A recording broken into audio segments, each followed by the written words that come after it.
Hey guys, Toast here. First, I'd quickly like to apologize for not responding to comments for the past couple videos. As I recently mentioned, I've been traveling abroad, so I was a little bit short on time. Starting again now, I'll be right back to my normal schedule of responding to as many comments as I can. Please know that I did manage to read all of your comments though, and always do appreciate you guys leaving them. Now on to the topic of today's video. DICE has recently implemented a new battle pack progression system in Battlefield 1 that's very long overdue. For those of you who've seen my previous video on Battlepacks, which will be linked in the description below, you know that I was very frustrated with the way in which the system went about both rewarding battle packs and how the packs themselves went about rewarding players. Prior to this change, battle packs were given out at the end of each match to a maximum of 12 players per 64-player round of Conquest, with smaller game modes offering less battle packs per round. Now in theory, this should have meant that you would receive a battle pack once every 5 rounds of Conquest. However, the method to choose who received the packs at the end of each round was essentially random, and DICE themselves never gave any indication to the process behind how they were rewarded. There was no guarantee that you would receive battle packs in any certain interval, and there was no way to anticipate when you were going to receive one.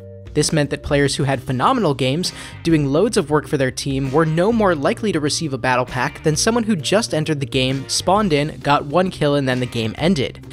This obviously was a problem. Now at the end of each round, there's a battle pack progression page that provides you with an actual progress bar showing you how close you were at the start of the round to your next battle pack in white, and then adding on your progression from the just finished round in yellow. As one might expect, once the bar is fully filled, you'll be rewarded with a standard battle pack. If you're a player that does particularly well consistently, you can anticipate that with this new system, you're likely going to be rewarded with a battle pack every 2 to 3 rounds of Conquest. Lower scoring game modes are going to give you less points, meaning you'll have to play more rounds, but let's use Conquest as a general guideline. 2 to 3 rounds is going to be common for particularly strong players, but even if you're not an amazing player or you happen to be having a bad streak, you can still anticipate getting a battle pack roughly every 4 to 5 rounds. This means that when not doing well, you can expect to get a battle pack as frequently as we theoretically should have been rewarded them with the previous system, but by doing well, you're being incentivized by the idea of getting them more frequently, which means that you'll have a greater chance at skins that you want. In addition to this change, something that DICE added a while back was the option to purchase certain skins directly with scrap, which is great if there's one skin that you've really been wanting and is finally available in that particular option. But truthfully, the prices are quite steep, and unless there's really 1 or 2 skins only that you feel you desperately need, it doesn't make much sense to purchase using that option.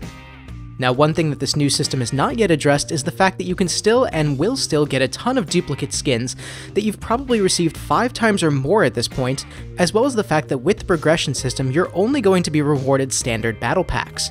Of course, you can still purchase the other tiers of battle packs with scrap or money, but there's really no way to earn them. One thing that I think DICE could do to make this system a bit more interesting would be to allow you to trade up to higher battle packs. These numbers I'm about to say are arbitrary just to illustrate the point, but something like allowing you to exchange 4 earned battle packs for 1 enhanced battle pack, and then 2 enhanced battle packs for 1 superior pack, would allow you greater flexibility to work towards something you wanted. In this particular scenario, that would mean if you worked up to 8 standard battle packs, you could essentially trade them up for 1 superior pack, giving you a guaranteed legendary, which at this point still has a chance to be a duplicate.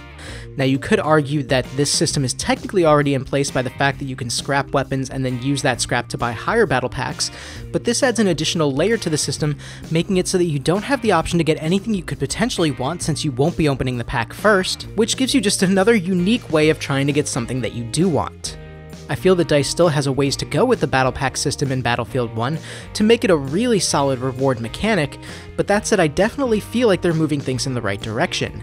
It shows at the very least that DICE acknowledges that the system is imperfect and needs work. Hopefully we'll continue to see more changes down the road, possibly like the one I just outlined, to make the system even more flexible, allowing for greater variation and interactivity within the mechanic, while also making the players feel like they're being properly rewarded in the game. Now I want to know how you feel about the new battle pack progression system in Battlefield 1 that they've implemented. Do you feel like the new system alone is enough to enhance the mechanic? Do you feel like it's a step in the right direction? Or perhaps you feel that the change is unnecessary? Let me know in the comments. If you liked the video, please leave a like, and if you want to see more content, please subscribe. Thank you guys so much for watching. This is Toast, and I'll talk to you soon.